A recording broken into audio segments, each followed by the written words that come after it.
고린도 후서 6장 1절로 7장 1절 말씀 함께 살펴보겠습니다. 오늘 본문은 고린도 교회를 향한 바울의 여러 가지 권면에 대해 말씀합니다.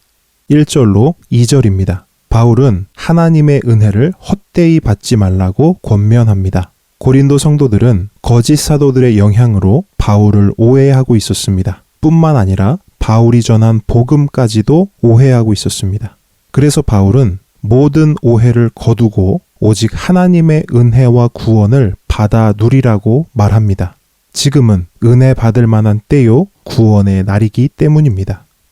3절로 4절 전반부입니다. 바울은 사역에 대한 비방을 피하기 위해 무던히도 노력했습니다. 그는 복음을 도구 삼아 자신의 이익을 추구하지 않았고 누군가를 거리끼게 하는 행동도 하지 않았으며 오히려 모든 일에 하나님의 일꾼으로서 자천했습니다. 4절 후반부부터 10절입니다. 바울은 하나님의 일꾼으로서 온갖 고난 중에도 복음 사역을 감당했습니다. 환난과 궁핍, 그리고 고난과 매맞음, 갇힘과 난동과 각종 수고로움 속에서도 잘 견뎌냈습니다. 정결함과 지식과 오래 참음과 자비함과 성령의 감화와 거짓없는 사랑과 진리의 말씀, 그리고 하나님의 능력으로 견뎌낸 것입니다. 그럼에도 세상은 바울을 속이는 자와 이름 없는 자로 여겼습니다. 더 나아가 죽은 자, 징계받은 자, 근심하는 자, 가난하고 아무것도 없는 자로 치부했습니다.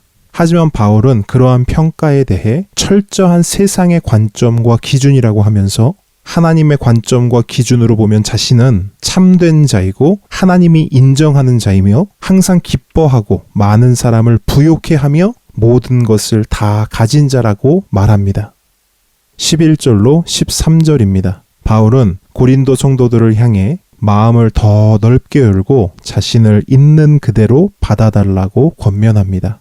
자신과 자신의 복음 사역을 세상의 기준으로 바라보지 말고 하나님의 기준으로 바라봐 달라는 것입니다.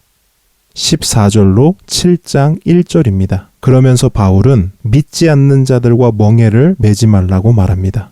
믿지 않는 자라는 말은 일반적으로 예수를 믿지 않는 불신자를 의미하지만 문맥을 고려하면 거짓 사도들로 보는 것이 더 정확합니다.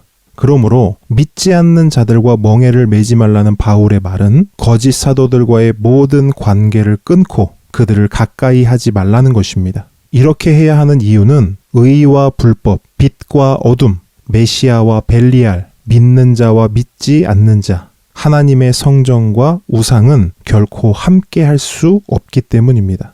모든 성도는 하나님의 영이 거하시는 성전입니다. 또한 모든 성도는 하나님의 백성이며 하나님의 자녀입니다. 그러므로 모든 성도는 하나님을 두려워하는 가운데 거룩함을 온전히 이루어 자신의 몸과 영혼을 깨끗하게 지켜야 합니다. 그리고 그 첫걸음은 거짓 사역자들과 멍에를 함께 매지 않는 것입니다. 오늘의 묵상 질문입니다. 성도는 하나님의 영이 거하시는 성전입니다. 하나님의 백성이며 하나님의 자녀입니다. 그러므로 성도는 거룩해야 합니다. 거룩은 구별되는 것입니다. 온갖 더러운 것에서 자신을 깨끗하게 지키는 것입니다. 그렇다면 이러한 삶을 살기 위해 오늘 우리가 붙잡아야 할 말씀은 무엇일까요? 본문 1절, 14절, 7장 1절 말씀을 참고하시기 바랍니다. 오늘도 말씀 묵상을 통해 주님과 깊은 교제와 사귐이 있기를 축복합니다.